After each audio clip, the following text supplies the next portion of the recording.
All right, looks like we're ready. I'd like to call to order the July 15th, 2021 TPA Governing Board meeting. The Palm Beach TPA is conducting this meeting as we have been for several months now, both in person and virtually using the Zoom webinar platform. Instructions to join the virtual meeting as well as contact information for assistance is provided on our published meeting agenda. This morning, in light of the tragic events that occurred about 3 weeks ago in Miami, in lieu of having our invocation this morning, what I'd like to do is ask everyone to stand and join us in observing a moment of silence for the people from the Chaplain Towers, their families, and all their loved ones.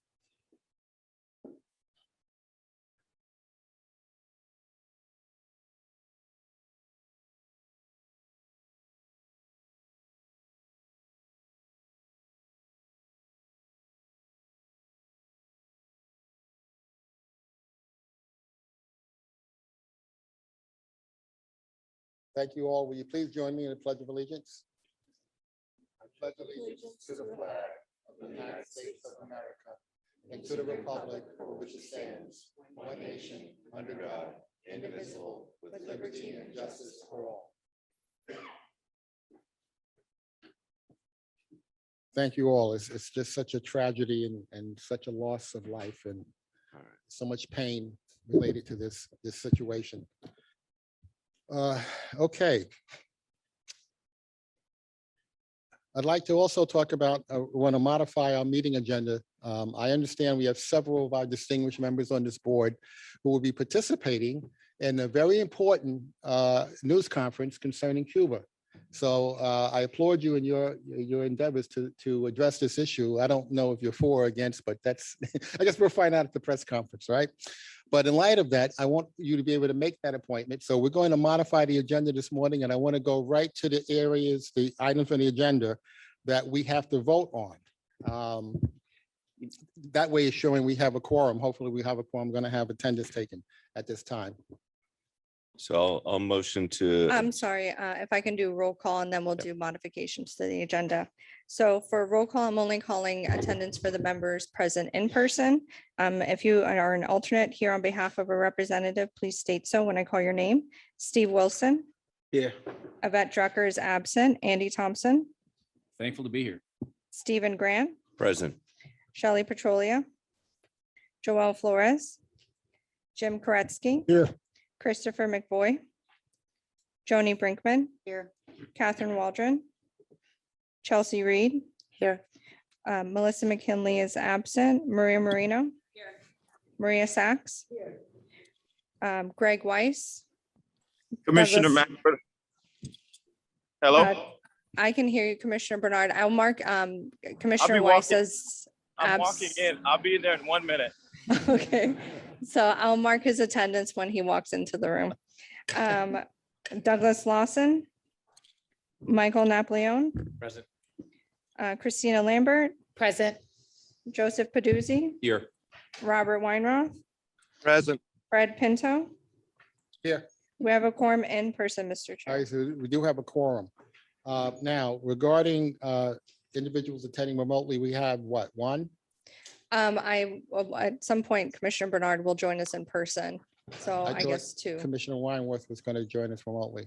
Yes, Commissioner Weinroth is All our right. So present so remotely. does anyone here is okay with that? Seeing that everyone's okay, then, so he will be able to fully participate in the meeting. All right, now with that, do I need a motion to modify the agenda?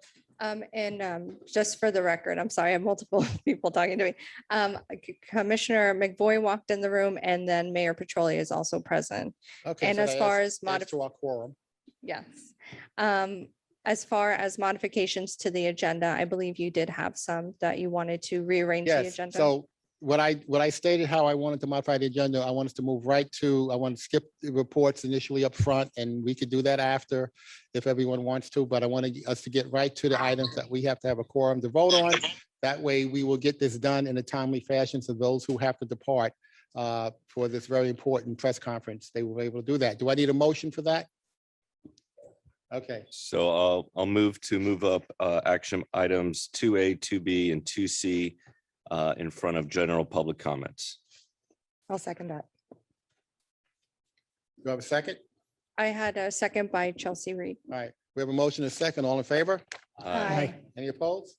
All right, let the record show the motion carried unanimously, and we are moving with a modified agenda. Therefore, we're going to go right to item 2A.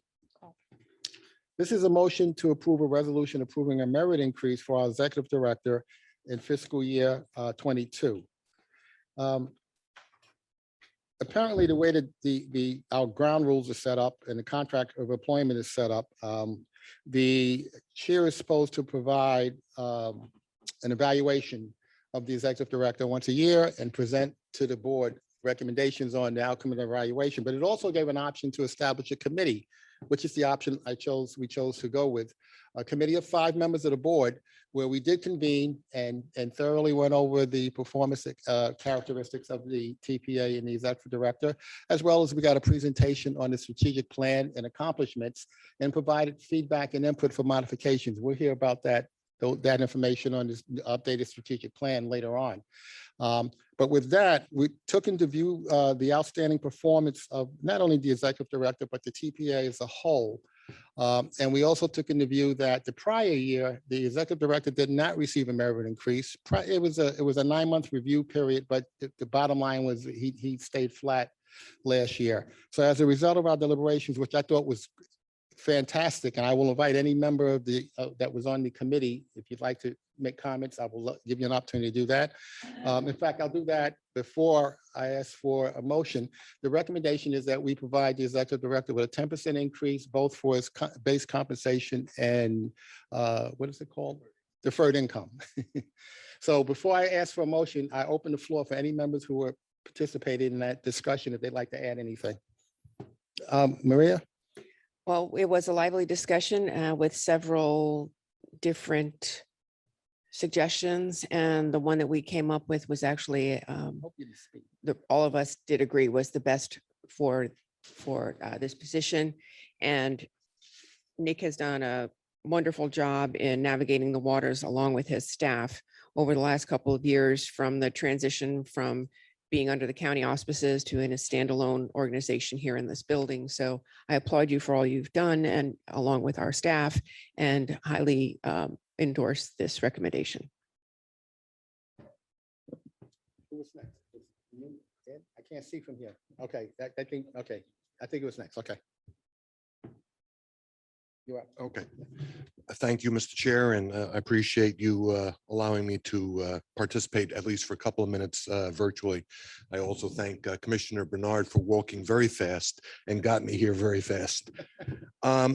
To the discussion about the executive director's salary, we certainly gave it a lot of attention, the subcommittee, and I think in all candor, the committee was actually willing to go a little bit higher on the salary as we were discussing the past performance. And again, as the chair mentioned, the fact that we had skipped a merit increase last year. And it was after some consideration that we settled on the 10%. And while it probably sounds a little high in comparison to what we're doing overall with a lot of our municipal employees, I think that it's certainly worthwhile as far as what he has done for this agency. We did a comparative analysis of the other agencies throughout the country, mostly here in Florida. And even after this increase, Nick's salary will be on the bottom quartile of where the salary ranges are for administrators of a similar sized TPA or MPO. So I feel very comfortable with the proposal that we're putting before this body to make this an increase on behalf of our executive director. Thank you, Mr. Chair. Thank you, Mr. Chair. I echo the comments made by my colleagues on the subcommittee and say that when you combine the fact that Nick has navigated the very difficult waters of the past couple of years, combine that with the fact that he's not gotten a pay raise, and combine that with the fact that I think we all, acknowledge that he does an exceptional job, on the job all the time. I think it was a very, very easy decision to to determine that he merited this increase, recognizing, of course, that there's been no increase the last few years. And it was like Commissioner Weinroth, Vice Mayor Weinroth just mentioned, it doesn't even put him necessarily near the top of the analysis when it comes to where he ranks with regard to other TPAs and MPOs of similar size. So I think it was a very easy decision to give him this increase, and I hope that everybody sees it the same way and that we give it to him today. Steve, no? Mayor? I was there too, and I think Nick did a great job. I know you always like to comment, so I want to make sure. Okay, those were all the members who participated on the committee. Now, we open the floor for any questions from members on the board. Any members have any questions, comments? Andy, you still want to speak? Oh, okay. I'll move the agenda item. Mr. Chair, just for the record, there are no public comments on this item. I was just going to ask you that question. Second. There are no public comments remotely, and we have no comment cards locally. Is that correct? Correct. Okay. Move to adopt. Second. Motion and second. This particular item does not require a roll call for the vote, so I'm going to say we have a motion and a second. All in favor? Aye. Any opposed? Thank you. Please let the record show that there were no opposed, that the resolution was approved 5-0. Congratulations. Okay. Moving right along, item 2B. Item 2B is a resolution approving the fiscal year 23-27 list of priority projects. Another one of our wonderful acronyms, LOP, LOPP. And we're going to get an update, an accelerated update from Andrew on this item. You're on, sir. Good morning, everyone. Yes, we'll begin an accelerated presentation here. It's actually going to be a combined presentation with a few of our staff members who handle the various programs that you'll see in the list of priority projects. And so since this is an accelerated presentation, we're only going to be providing the highlights of changes that are ones that were adopted in the previous list of priority projects, and then we'll be highlighting any of the new changes. And this is actually a required document by Florida statutes. And what this really is our federal and state prioritized funding, the ones that we directly prioritize for projects. This is that formal document that is given to FDOT, and then we draft our tip off of. Our mission to collaboratively plan, prioritize, and fund the transportation system, focusing here on the prioritization process. And to get to the adoption of a transportation improvement program, the next one being the fiscal year 23-27 transportation improvement program, it all starts with the vetting of projects, working with FDOT and our locals and other roadway and facility owners. And then those projects are vetted into our list of priority projects. So what you see before you today are projects that have been vetted and are eligible. And so in the list of priority projects, we go through our state road modifications, our local initiatives, and our transportation alternatives. Those are then formally adopted and given to FDOT to create their draft tentative work program. And that work program then forms the basis of our transportation improvement program. So the first program we have for you all is state road modifications. And I'm going to present, or Connor Campabasso from our team is going to present on that item. Thank you, Andrew, and thank you all for having me here today. My name is Connor Campabasso, and I am the Long Range Transportation Plan Coordinator here at the TPA. And one of the programs that I manage is the State Road Modifications Program, which is a program designed to construct and enhance state roadways to advance the TPA's vision. And it does this through a variety of ways, through a variety of different projects, through things like safety projects, complete streets projects, transit enhancements, as well as technology improvements and resiliency projects. And these, as the name suggests, reside mainly on the state roadways. And this program is allocated about $20 million per year in state funding, as well as some additional funding from additional revenues. There's two different types of projects that are part of this program. They're brand new projects, so new projects that have not been adopted into the TIP, and those, when awarded, are adopted in the new 5th year of the TIP. And then there's also modifications to existing projects that are already adopted into the TIP. And for those projects, we do our best to assign funding to the year that it is already programmed in the TIP.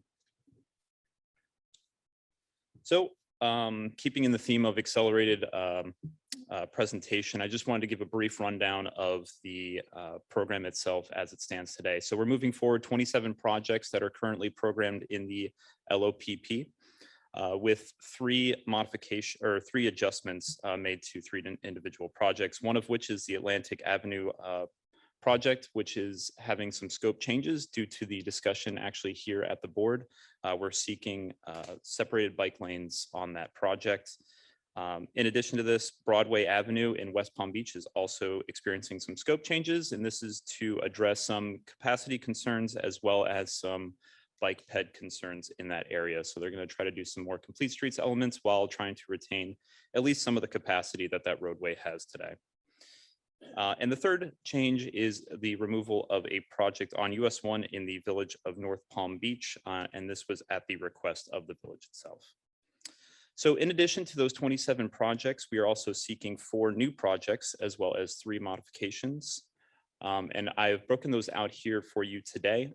So I won't cover them all for you, but they are available in the backup towards the bottom of the state road modifications list. So with that, I'll pass it back over to Andrew, and he's going to cover the local initiatives program. Thank you.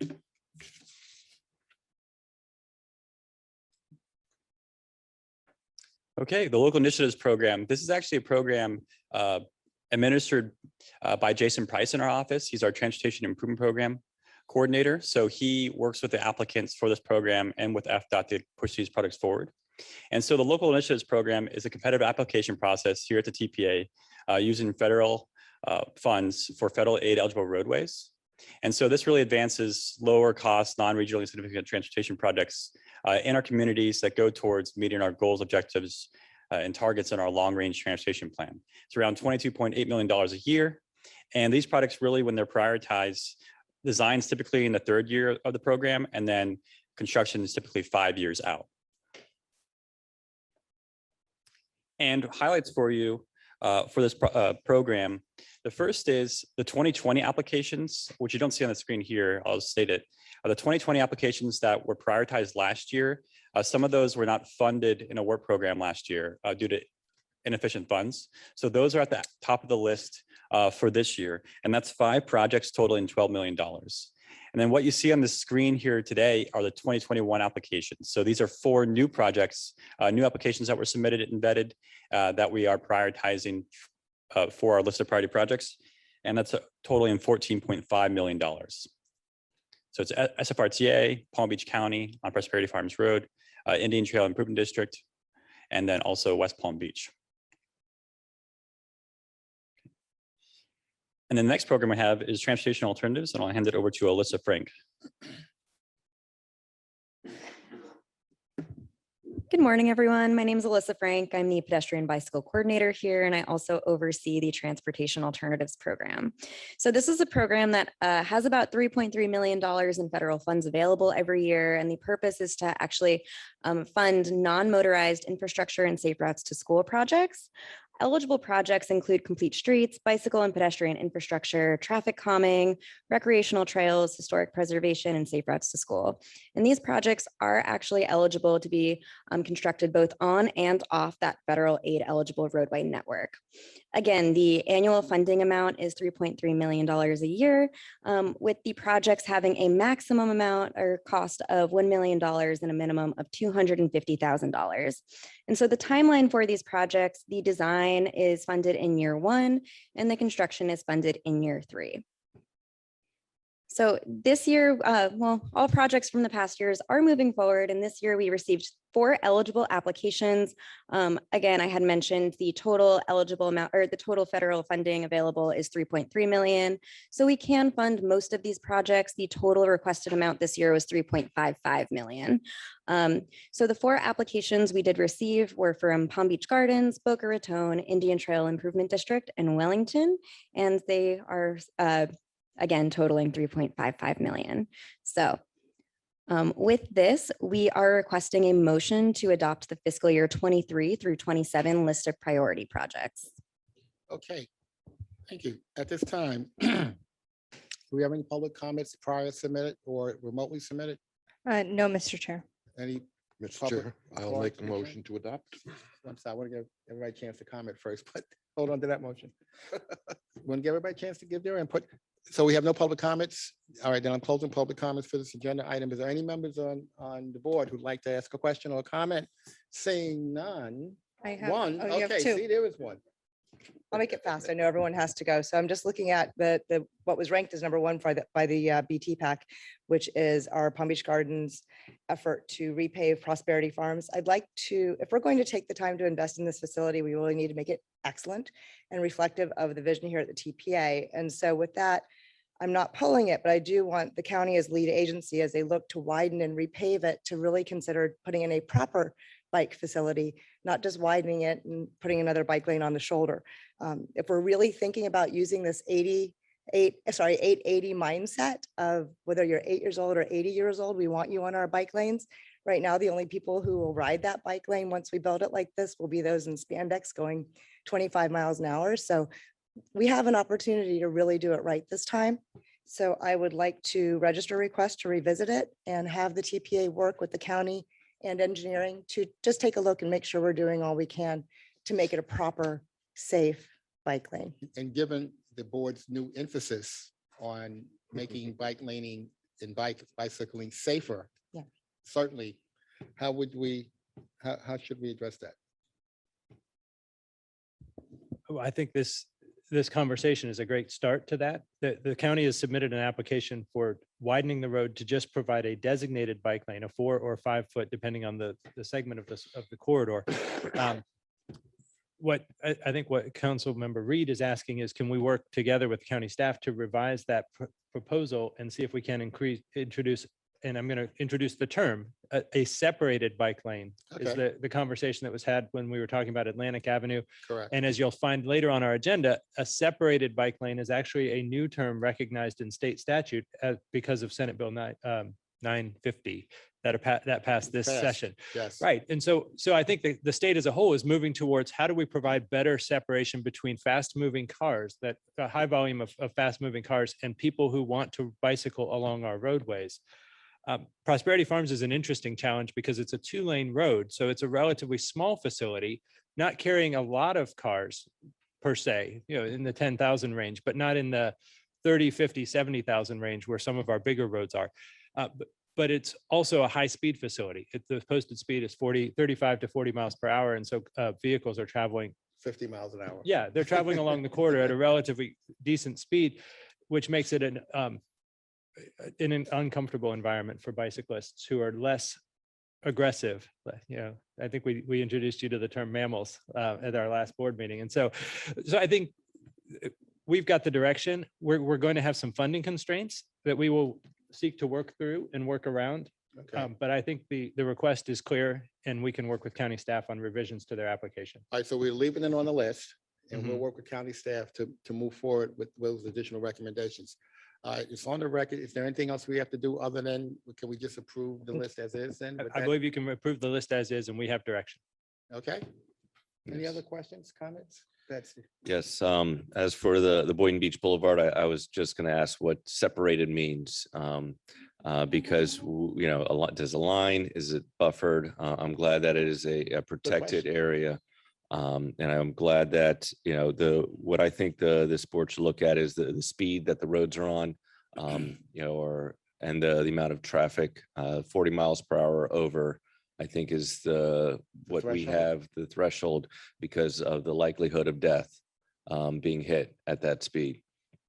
And so as we move forward, that's what I'm glad that we're doing this, and glad to see that it's part of the list of priority projects. Can we send something out that just gives the specific definition of what that is?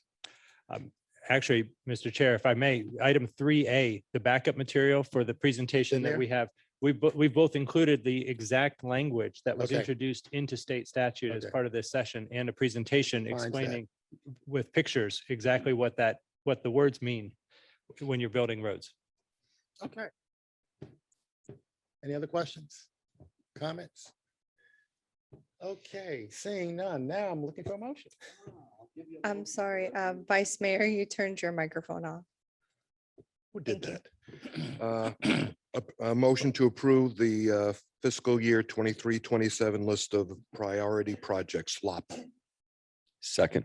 All right, we have a motion and a second. Once again, this item does not require a roll call vote. So we have a motion and a second. All in favor? Aye. Any opposed? Nay. And for the record, I want to reflect that I have Commissioners Lambert and Paduzzi that are opposed. Okay. All right, the record shows that the motion was approved with the noted oppositions. Okay, very good. Moving right along. Item 2C is a motion to approve the TPA's fiscal year 22 strategic plan. And this is, I guess we're going to have Valerie do the presentation for us. That's right. Before Valerie starts, everyone knows that we're losing this very special person. I think you all received a letter. And this will be, I guess, your last meeting with us. Well, I just want to say, we're going to miss you mightily, but the people, the organization that you're going to, I hope they recognize the fine gem that they're getting. So we thank you so much for your service and contributions to this organization. And who knows, maybe one day you'll come back.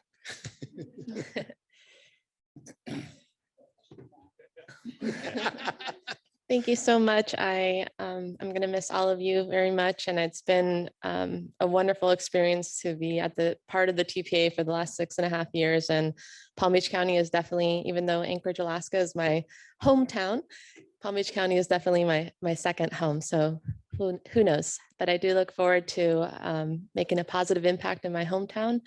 And I'm sure you will. I think the TPA is in great hands. And I look forward to the future of the TPA in Palm Beach County as well. Okay, thank you. So good morning, everyone. I'll be presenting our draft fiscal year 22 strategic plan. This is a best practice we've been doing since 2016. It's a year document. We just started fiscal year 22 on July 1st, and it runs through June 30th of next year. And this is above and beyond our 2-year unified planning work program, where we want to identify 3 to 6 specific and strategic actions and outcomes that we want to achieve over this next year to help us advance our mission and vision.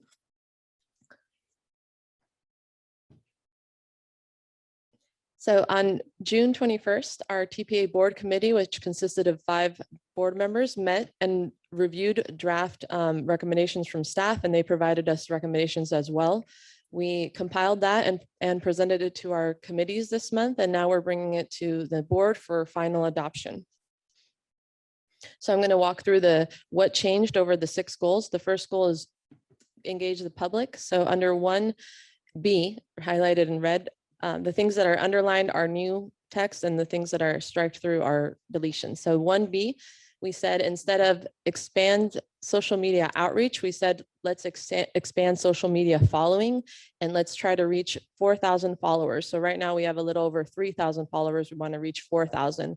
We also, our previous goal was to have 10 posts per month, and now instead of posts, we want to try to reach 25,000 impressions per month. For 1D, we had update the video of the TPA explaining the role of the TPA. We did that, and that's available. We're going to try and show that to you later today. So that was a one-time thing. Our new action is to increase public awareness of the TPA and try to get into at least 40 TPA related media stories. And we have the news here today, so we're on our way there. For 1E, it was also a one-time action, provide live online access to board meetings. We did that over this past year during the pandemic. So that's something that we're continuing to do.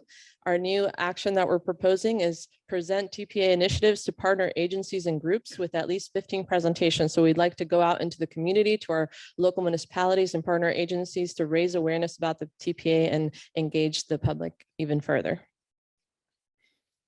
For goal 2, plan the system. We added a new action A to refine the countywide mobility vision and funding plan. So we want to work together to refine this vision of mobility for the county and develop a funding plan and work with the county and all of our municipalities to do that. For 2C, we said we've been doing walk and bike audits. Alyssa, our ped bike coordinator, has been doing a fantastic job. We want to raise that from 3 to 5 locations. So if anyone's interested, please reach out. For 2D, instead of publishing, we're publishing the long range transportation plan implementation report. That's kind of an ongoing thing, so it's not so strategic. We striked through that and we said, let's implement and update our Vision Zero action plan. So we created a Vision Zero action plan a couple of years ago. We want to update that and make sure we're implementing the actions that we identified in there. For 2D, we strike through create Smart Palm Beach website. That's something that we did. It was a one-time thing. It's available and we're going to continue monitoring that and making it even better. For 2E, create complete streets opportunities plan. We've been identifying and working on identifying opportunities for complete streets, but we realized that our complete street design guidelines that we created in 2017 are a little outdated now and a lot has changed since then. So we want to update those, refine them and make them even better. And then as part of that, continue to identify complete streets opportunities. For goal 3, prioritize funding, we strike through notified partners of funding opportunities because again, it's something that we're continuing to do on an ongoing basis. It's not so strategic. With update TA and LI scoring, those are our 2 funding programs we heard about a little earlier. And it's also something that we do on an ongoing basis every year. What our new action is create a state road modification scoring system. So we have an application process for our transportation alternatives grants and also for our local initiatives grants. We want to create a more formal process for applications that we get that are actually on the state roadway system. So we're already prioritizing those, but we want to actually formalize that process and encourage our municipalities to apply to us for projects on the state roadway system. In addition, we want to establish an application process for safety projects that could be just on DOT roads or on non-DOT roads to formalize the process on specifically safety projects. And then on 3D, advocate for, we changed the wording a little here. So advocate for TPA adopted legislative policy positions. Since this past year we adopted those positions, we really want to advocate for those. For goal 4, implement projects. We've been working on reviewing upcoming projects, engaging stakeholders, working with FDOT, the county municipalities to promote our TPA vision and priorities. We want to up that number of 20 projects to 50 projects and really get a hold on all these projects coming up and to be able to make sure we're trying to advance our priorities and our vision and also consider the local preferences in that process. We strike through 4C, provide TPA priority project status report because it's something that we're just already doing on an ongoing basis. For 4D, we monitor the collection of and use of this SCETS tax revenue and managed lane revenue. And we strike through MCORs because that's no longer relevant. And we added, let's also monitor construction funds allocated for plant materials per Florida statutes 334.0446. Goal 5, collaborate with partners. We strike through collect ped bike activity counts. We're doing that on an ongoing basis. We're working with the county and we're working with the traffic signal maintaining agencies, looking at different technologies, and we plan to continue doing that and expanding those locations. As a more strategic item, we actually combined the previous A and B. We had it separate, provide training for board members and provide training for I'm sorry, I skipped it. I'm thinking of a future action, but for 5A, we said assist local governments with transportation and mobility studies and plans. So we added the word mobility studies. This is something that we're doing. We're working with our municipalities to be a funding partner for those efforts and to do 3 per year. And we changed the word workshops for 5B, conduct events on topics of interest, and we want to do at least 4. Our goal before was 3. So that could include workshops or other events on topics of interest. And we are almost done with a complete streets projects video highlighting projects here in South Florida and Florida and Palm Beach County.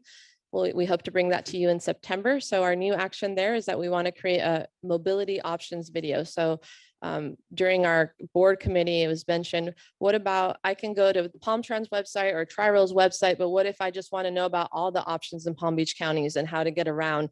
Is there an educational video or something that can give me an overview of that? And so we want to highlight that and provide, residents and visitors a video that covers all those different options to get around Palm Beach County.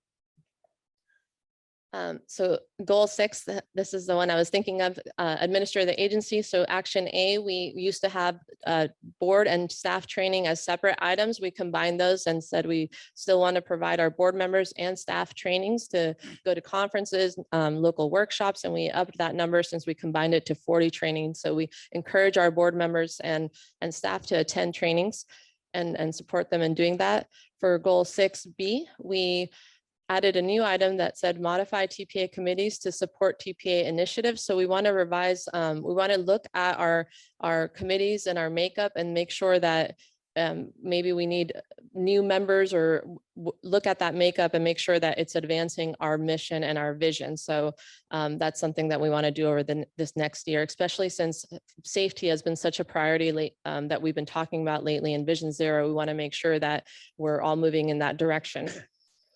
And lastly, goal 6D, the outcome, we just kind of striked through and said we want to provide summaries and the fiscal year 21 comprehensive annual financial report.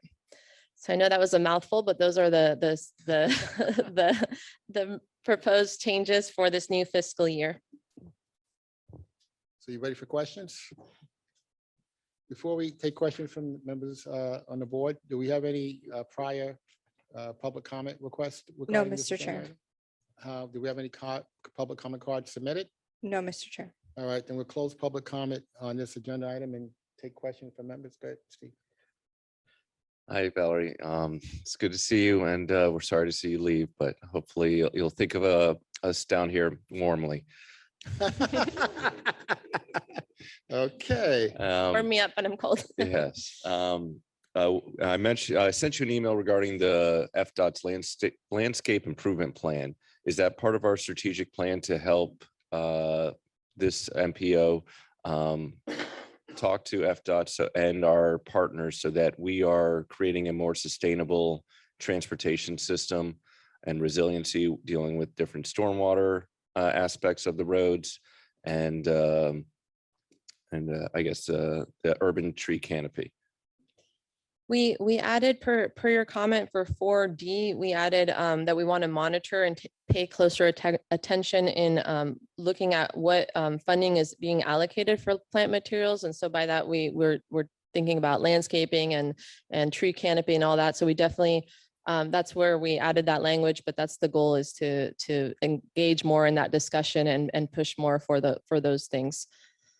Okay, so what I would also hopefully in the complete street is that we look at the resiliency of an urban tree canopy as part of that. If Nick, is that okay to include as part of that?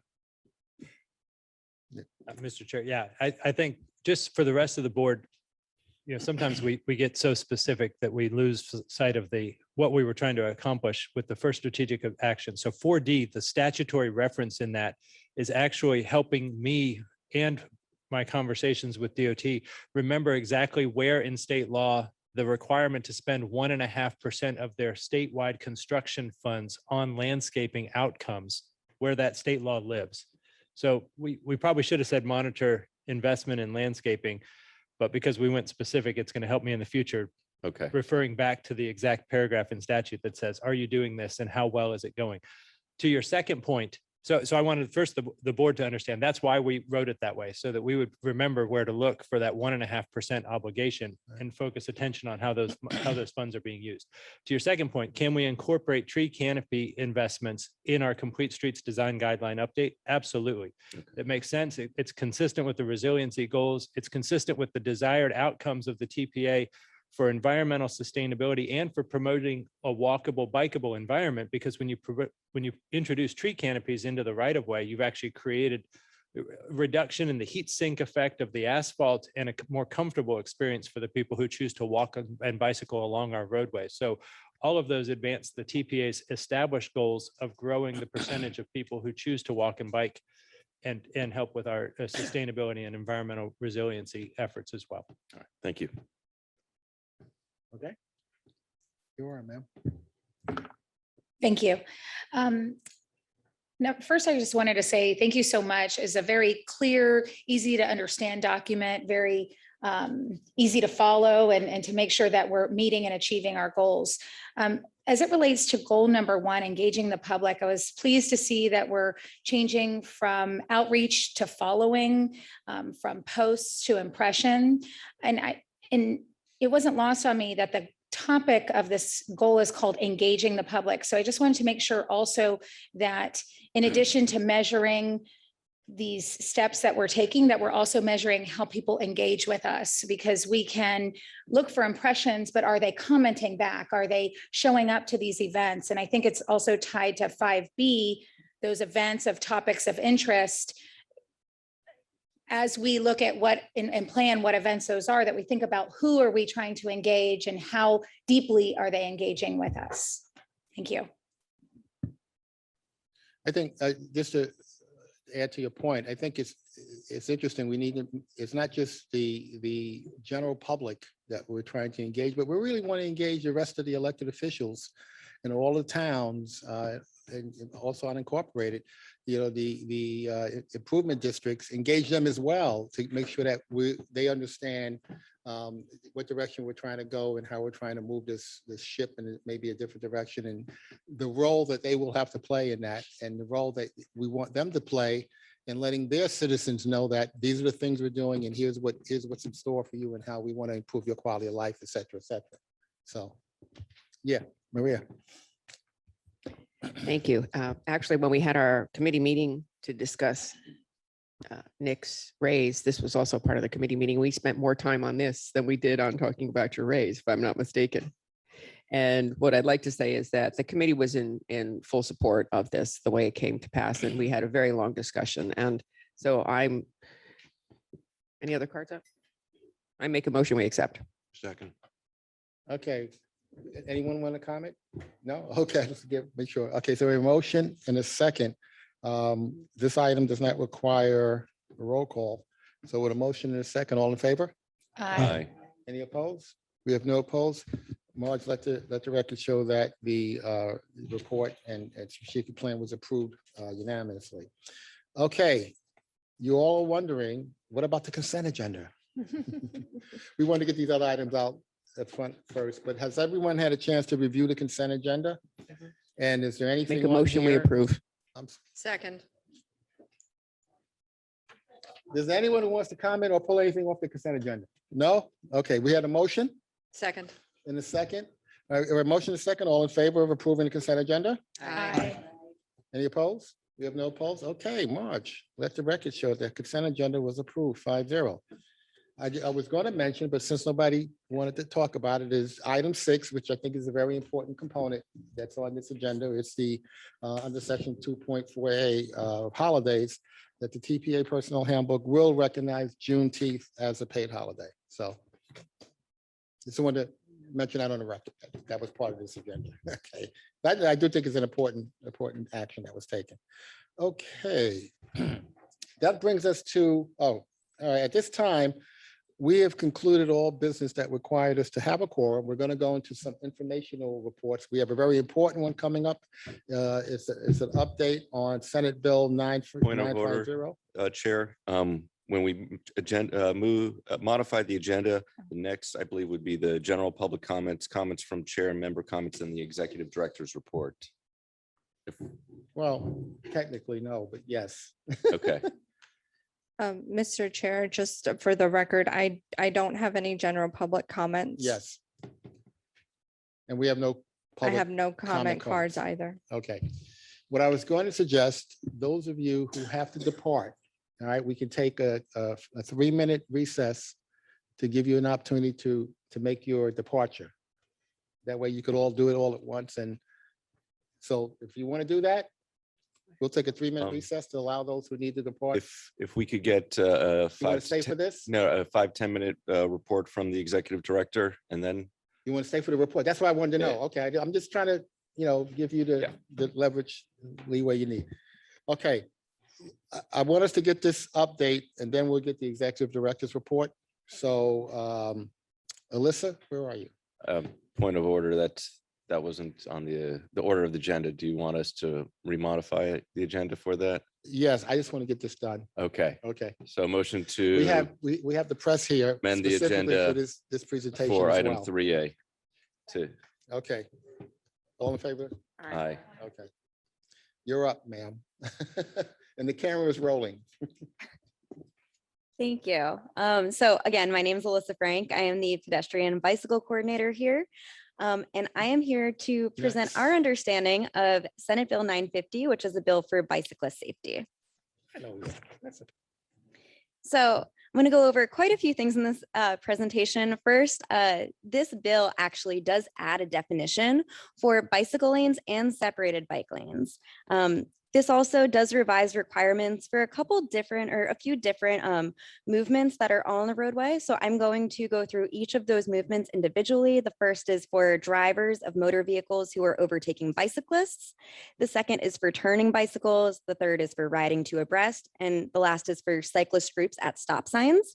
And I will also touch on that this bill does now require FDOT to have an annual awareness and safety campaign. In addition to, it requires the driver's license exam to include questions from a box of 25 bicycle safety questions, or a bank of that. And all of these went into effect on July 1st of 2021. So new definitions in section 316.003 of Florida statutes include one for a bicycle lane and one for a separated bicycle lane. So the definition of a bicycle lane is any portion of a roadway which is designated by pavement markings and signs for preferential or exclusive use by bicycles. So you see this on the screen. There are two 6-inch white markings with a bicycle marking in between, and that is what a designated bicycle lane looks like. The next is for a separated bicycle lane, which is a bicycle lane that is separated from motor vehicle traffic by a physical separator. So in this picture, you see there is actually a 6-foot curbed landscaping buffer between the through lanes and the bicycle lane. So it's a nice separated facility there. Now I'm going to dive into the different movements that I had previously discussed. So the first one we're going to talk about is for cars overtaking bicycles or e-bikes. So this requirement or revised requirement actually changed Florida statute 316.0875 for no passing zones. So this now allows motor vehicleists to safely and briefly, keywords, to drive over left of the center line of the roadway to pass a cyclist with a minimum of 3 feet passing distance. So you see this on the left side of the screen. There is the orange vehicle that is behind the 2 yellow cyclists, and there is oncoming traffic. That orange vehicle that's behind the cyclists must legally remain a safe distance behind the cyclists until they are able to pass, because there is no oncoming traffic. When that oncoming traffic is gone, that orange vehicle, and we see this on the right side of the screen, may legally, briefly and safely cross that yellow center line just to pass the cyclists. And then after they have a safe distance between them and those cyclists, so a minimum of 3 feet, they are able to cross back over the center line and they have to continue on their roadway. So this is the first movement. The second one is for turning vehicles. So this actually helps to prevent right hook crashes. So we're going to first look at the left side of the screen. So there is a red vehicle making a right-hand turn, and there is a cyclist less than 20 feet behind them. That vehicle is no longer permitted to make that turn with the cyclist less than 20 feet behind them, because when that cyclist keeps going and that car turns, that cyclist will inevitably crash into that car. Now, what is legal now, as you see on the right side of the screen, that red vehicle is legally permitted to make that right turn if a cyclist is greater than 20 feet away. And that is saying that by the time that cyclist gets to that stop bar, that red car will have already made that turn. So it's safer for the cyclist, and again, prevents right hook crashes. The next movement is for cyclists that are turning left. So when a cyclist is turning left, they are permitted legally to actually take that left turn lane to themselves. So on the left side of the screen, we see a bicyclist in the yellow box that is okay. And that is just highlighting that, again, that cyclist is legally able to take that left turn lane. Now, after they have crossed through the intersection, they should stay as close to that right edge of the roadway as possible. So you cross through that intersection as a cyclist, you're not turning into that inside lane, you're turning out to that outside lane, and again, staying close to the curb. So for cyclists that are riding single file when there are no bicycle lanes on a roadway, like we see on the screen now, the cyclist again must ride as close as practicable to the right-hand curb or edge of the roadway, but they are able to ride in the roadway. So the motor vehicle is behind it must, provide that safe amount of space, and to pass it are able to, when they don't have any other traffic in that left lane, cross over to that left lane and then pass that cyclist. But the cyclist is permitted to ride on the roadway. Now, when there is a bike lane, the cyclists are required to actually ride within that bicycle lane. If it's a narrow bicycle lane, they are required to ride single file. So what you see in that left corner or top left corner of the screen is a bicycle lane that is designated with 3 cyclists riding next to each other. They're not all within that lane. That is not allowed. These cyclists must be within those 2 lines for that designated facility.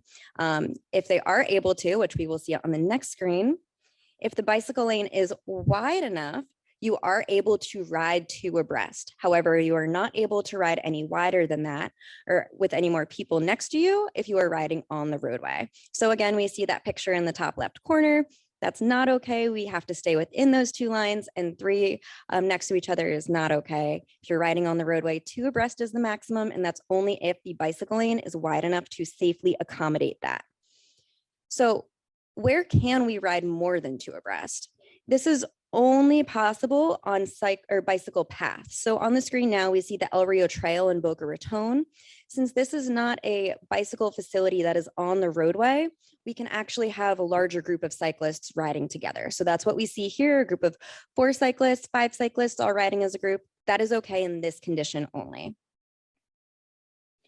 So for another movement, bicyclists overtaking a bicycle in the bicycle lane. Or so let's say you're riding and there's a cyclist that's a little slower than you in front of you. When there is no oncoming traffic and there are no challengers or obstacles, the cyclist that is riding faster behind the slower cyclist may cross over into that travel lane to overtake the slower cyclist. However, after they have passed that cyclist, they must continue and go back into that bicycle lane and carry on. So that is what we see here. You're allowed to cross over, and then after you've overtaken that cyclist, you have to cross back over back into the bicycle lane. And the last major movement that we're going to talk about are for cycling groups at stop signs. So before I dive into this, I do want to remind everyone that cyclists are required to actually obey all traffic signals, stop signs, stop lights, all of that. A cyclist is considered a vehicle on the roadway. So when you're at a stop sign, the cyclist must come to a complete stop because, again, we are following the traffic laws. And if you're a group of 10 after you've come to that complete stop, you are actually able to travel through that intersection as a group of 10 or less. Now, this blue car here on the screen wants to cross through that intersection, but they are not able to unless that group of 10 cyclists has safely crossed through. And if it's a group that's larger than 10 cyclists, the rest of that group must wait back. And then after that vehicle makes their movement, the rest of the group can continue. So groups larger than 10 cannot travel through stop signs at once at a time. They have to wait and then interchange the movements with the vehicles that are waiting. And so as a reminder, this bill does require FDOT to launch a safety campaign. So some that we've seen in the past include Red Out for Rail Safety, Put It Down, Don't Text and Drive, Alert Today, Alive Tomorrow, Driving Down Fatalities. There will be one for this bill, and we will share it as soon as it is available, as well as pick up our own educational efforts. Additionally, and most importantly, this bill actually does require driver's license tests to include a a few questions from a bank of 25 bicycle safety questions. Now, this is really important to us because this is something that we've actually been lobbying for. This is something that's one of our legislative priorities. So it's great to see that it is now in the bill. So with that, that is the end of my presentation. If you have any additional questions, don't hesitate to reach out to me. Additionally, in the agenda and the presentation, there is a link to the direct language in the bill, and that you can see on the screen as well too. So. Chair, I'm sorry if you can turn your mic. Thank you, Nick. I'm sorry. Any questions from members of the public? No, I have not received any virtual comments or any comment Comment cards. cards? All right, we'll close public comment then for this agenda item. And I think. Thank you, Mr. Chair. Go ahead. Thank you for that presentation. And, you know, I applaud our legislature for doing something positive in this, but I don't think there's anybody in this room that's going to be taking a driver's test in the near future. And I think that means we need to be doing PSAs. I'm very happy to see the press here. I think that we're going to need to reach out to the press to get this message out. I'm particularly concerned about the situation with large groups of bicyclists being out there, and that they're going to know at 10, they're supposed to stop at a stop sign. I think that we're going to have conflicts between bicycles and automobiles, maybe even more because of these perceived changes and bicyclists thinking that they have more of a right of way than they did. I think we know that a lot of the accidents and fatalities are not just because of the driving habits of our motoring public, but our bicycle riders also have a responsibility. So Nick, I think we're going to need to put a real emphasis on both you reaching out to the press and getting out there in the media, and also us doing PSAs so that this information is being disseminated and people understand the new rules of the road. Absolutely. You were next. Yeah, first I wanted to, Oh, I'm sorry. I'm sorry. No, go ahead. You're on this. Go ahead. Okay, thank you. Thank you very much for that presentation. You know, this is an issue we've been talking about ever since I sat here. And that is separated pathways for bicyclists. Now we have a state law. My question is specifically, what are we doing as the agency for transportation in the county to make sure that, one, if there is a roadway that we're going to widen, we're going to modify, or we're going to build, will it have a separated bicycle lane? And two, what are we going to do to make sure that we proceed to educate the public on what they need to do with regard to this law? This is a law. That's right. And it's up to us. I know that the legislature has given money to FDOT to make sure that people are educated. However, we're the county agency, and I haven't looked at this, to tell you the truth, carefully in terms of what funds are we putting forth to educate the public. Signage, we have a lot of county roads, are our responsibility. And we need to make sure. So my question to you is, and this isn't, I don't want a speech. I want to know specifically, what are we doing to, the first thing, what are we doing to make sure that our roadways will have separated bicycle paths? And two, what are we doing specifically to educate the public with regard to the new law? Okay, that's a long question. Mr. Chair, I think two specific answers to the first question. The projects already through the Complete Streets policy adopted by this board, the projects that come through the TPA are being asked to provide those separated bike lanes. And so we are pushing hard on the roadway designers to say what you've proposed, if it doesn't include a separated bike lane, isn't good enough. So the Atlantic Avenue corridor is an example. The Boynton Beach corridor is a second example. The second thing that we're doing is recognizing that design standards change, that engineers, one of the things we heard from, I think, Mr. Crane last month was there are liability concerns with deviating from established standards for roadway designers. And so what we want to do is ensure that we understand what those details contain, and then we influence the standards to become more compatible with the desired outcomes for our communities. And that's what our Complete Streets Design Guidelines update is intended to do, to use that as a tool to influence the standards that are established and regulate the county, the cities, and the DOT and how they build the roads. So that when we say we want separated bike lanes, we can point to the documents that reinforce and allow those designers to build those separated bike lanes in a way that our communities really are clamoring for. Regarding the safety, it's a combination of factors. We have some funding associated with outreach and education, but a lot of the impact of this agency is through its partners and through earned media. It basically reaching out to the press and saying, we need your help, communicating the message to the general public that safety matters, that it's everyone's responsibility to understand their roles and the expected behaviors for you as a bicyclist, as a driver, as a pedestrian, when you're walking and driving and biking along our roadways. And as we design roads that clarify the expectations, that reinforce those expectations, and then we also educate our public, I think we can hope for that long-term trend to shift in the positive direction toward the Vision Zero outcomes that this agency has endorsed, trying to eliminate those traffic-related fatalities and serious injuries. Probably more of a speech than you asked for, but those are some specific things that we are definitely working on aggressively here at the TPA. The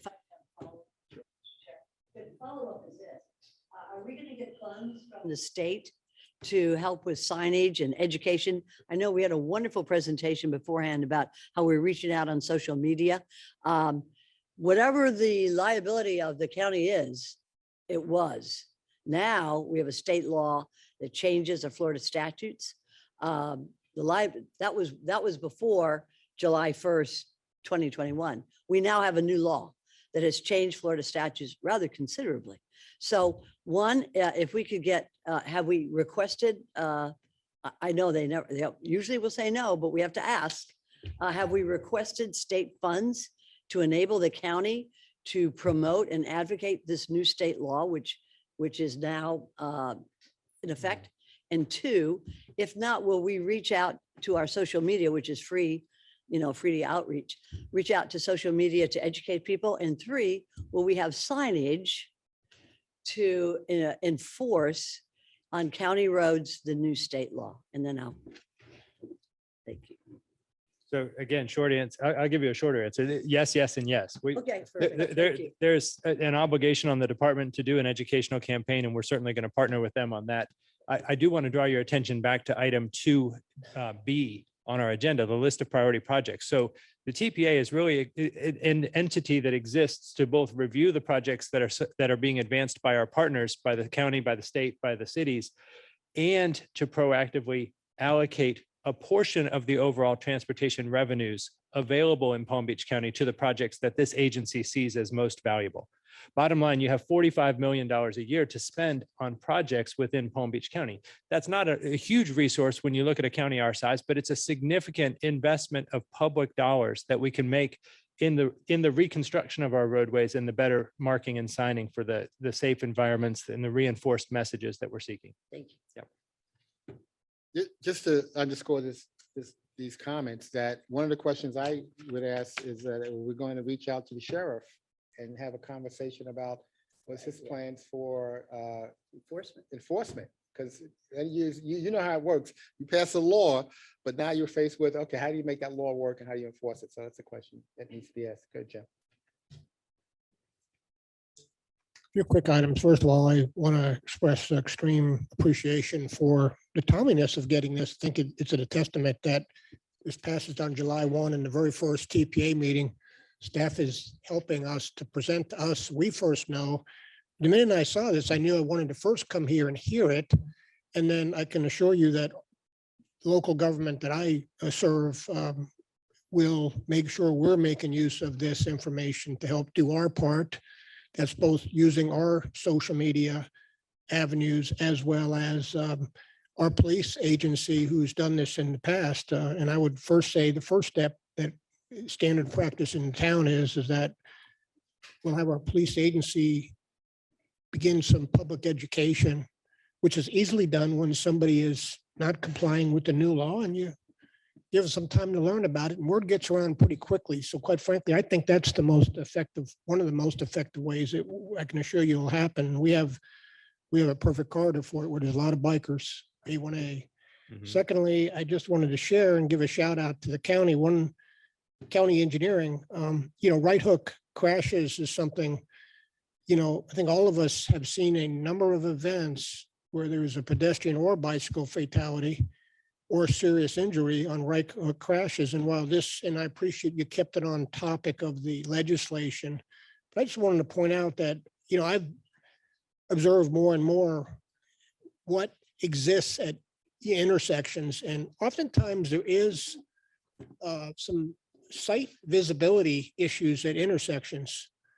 And so I'm so grateful that when I recently observed at one intersection, it's Military Trail in Indian Creek, that the county engineer who does traffic signalization, there's a right-hand turn lane with a turn lane arrow, that if somebody's pushing the button and crossing that intersection, the drivers have to wait for the next turn signal cycle because they're given preference to the biker or the pedestrians that push the button. That's another way. So, to get to Vision Zero, we have to do all of this, right? And I just wanted to, again, emphasize that the county agency was already engineering this in the signalization. I didn't want to miss this opportunity to emphasize that, in addition to, so it's all of the above. But thank you. This is wonderful. Thank you, Mr. Chair. I guess this question is for either Nick or Alyssa. The legislation we just reviewed have some provisions that restrict bicyclists and favor cars and have some provisions that restrict cars and favor bicyclists. On the whole, what is your sense on, does this make an impact for bicycle safety overall?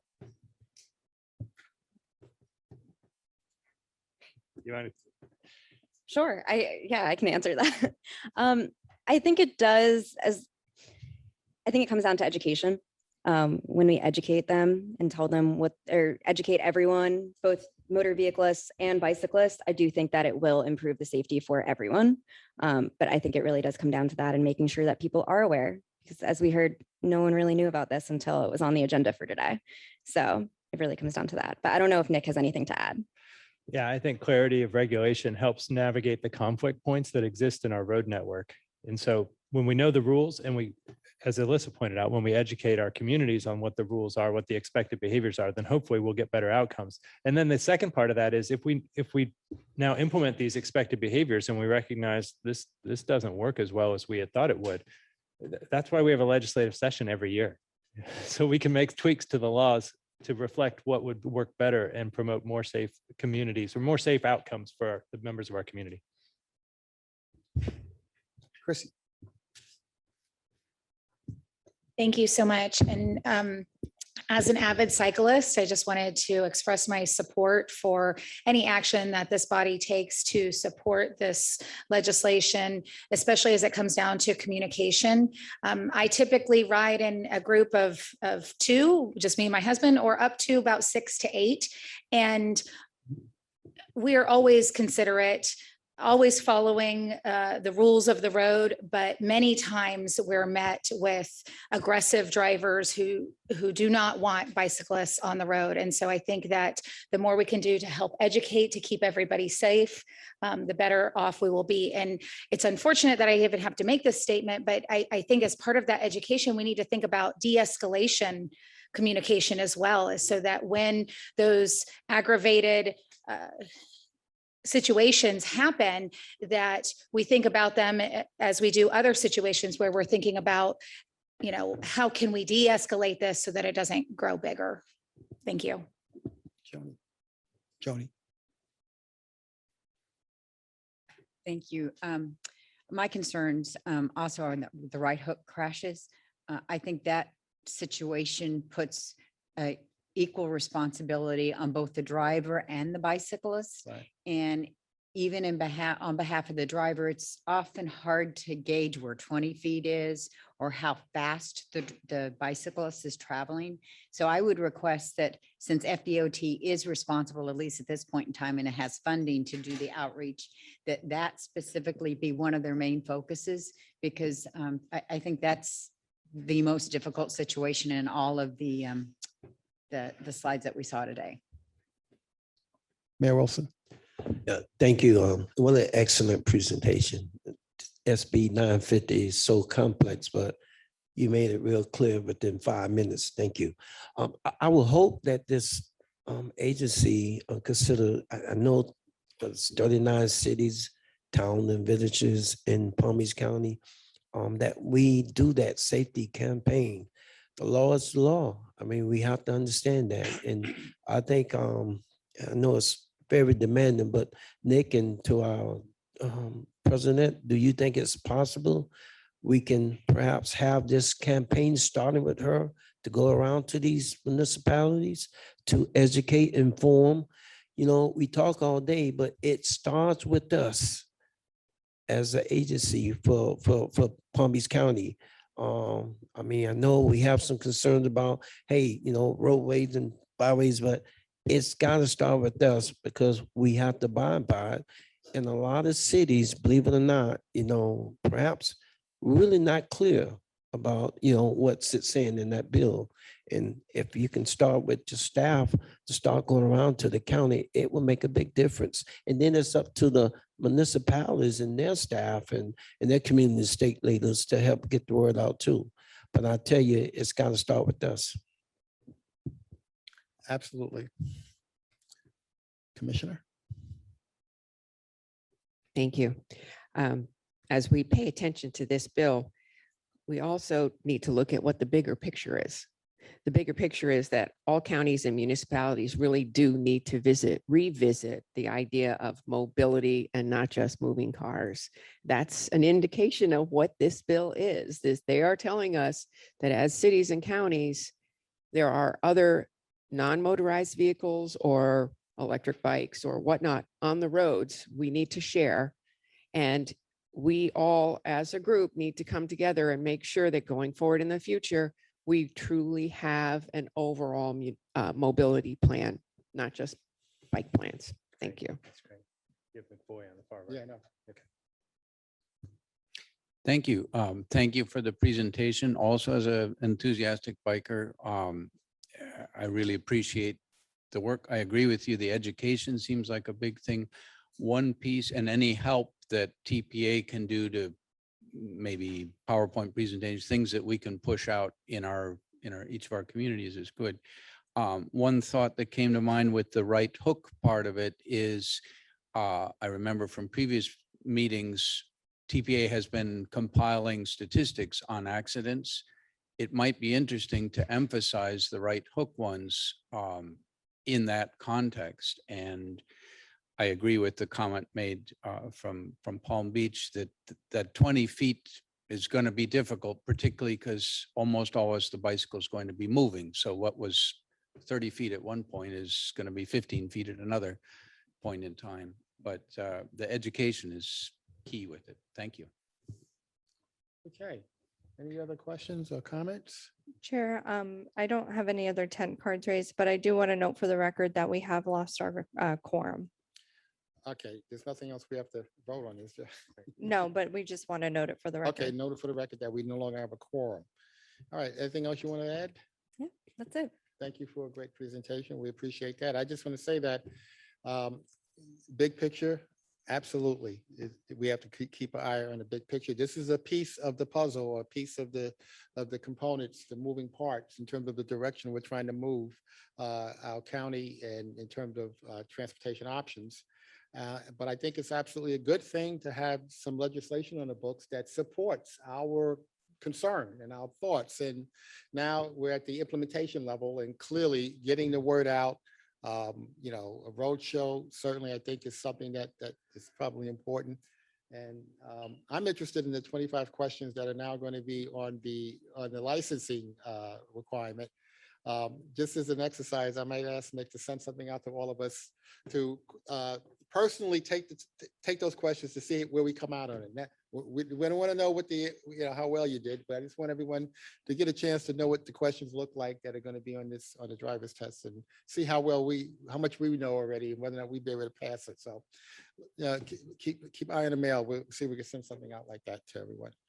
Okay, with that, I'd like us to have the executive director's report. All right, thank you, Mr. Chair, and thanks for everyone who's sticking around this morning. I know this is a busy morning for a lot of our elected officials. The items that we haven't already covered, there are probably two that I want to touch on. And just as a general reminder to the elected officials that serve on the TPA, the strategic plan is really your direction to me and my staff to figure out what to focus our resources on for the coming year and what we're seeking to accomplish. And so when you look at our director's report this morning, my director's report this morning, several of the items say pursuant to this action in the strategic plan. So when you tell me to do something, we're going to demonstrate to you on a routine basis that we're actually doing those things. First one I want to highlight is ped bike safety reviews.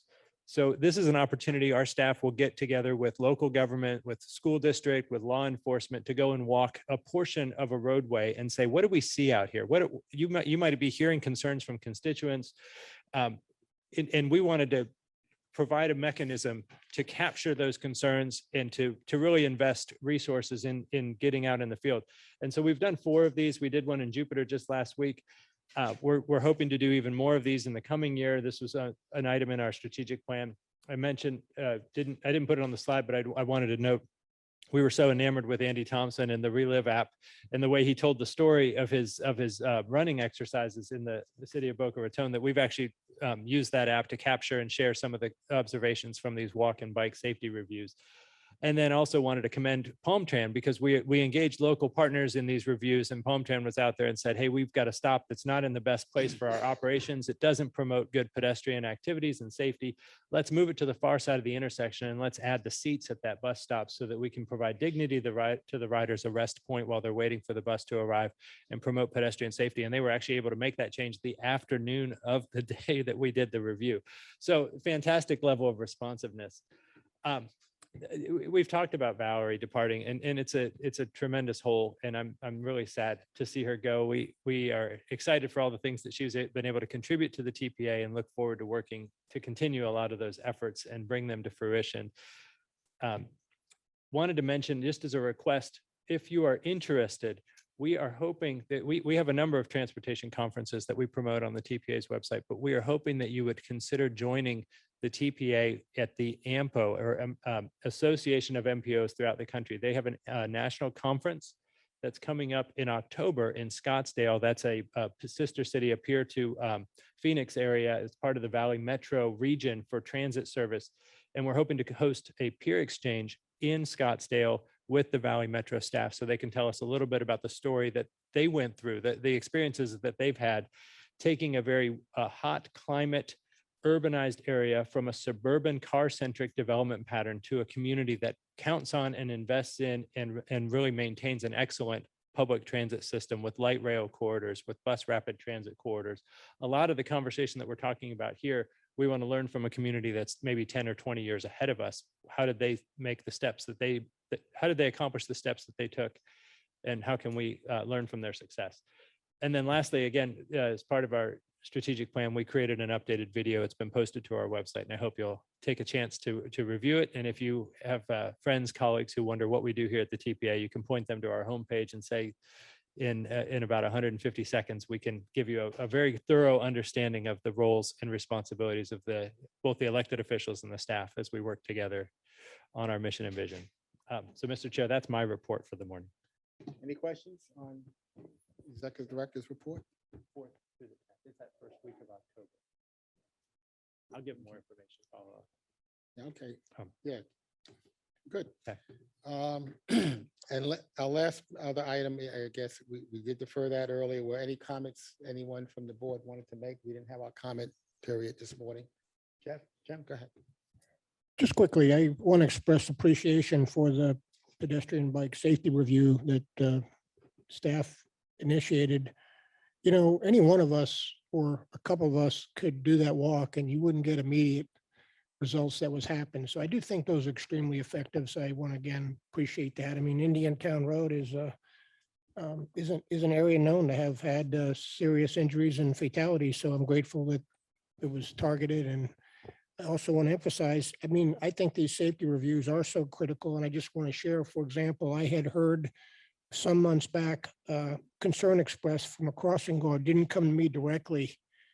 And we had a situation where, our police went out and observed, and signage wasn't good. There was a lot of things that weren't quite right at this intersection where, dozens and dozens of kids cross, and the crossing guard was having problems, controlling traffic. And even the county engineer's office, was involved in helping to change signage and to decide what signage was needed. So again, I'm always trying to recognize, because I know we do things within our local government, but it's always so rewarding when others participate, because you can be so much more effective. So thank you. Anyone else? No? Okay, seeing none, then we'll move the last item. Item 4 is administrative items. Do we have any public comment requests on any of these items? No, Mr. Chair. Okay, no public comments. Would any member of the board like to have a question or like information on any of the items listed? Okay, then we're going to adjourn. Our next meeting won't be until September 16th. Everybody enjoy their summer in August. We'll take a break that month.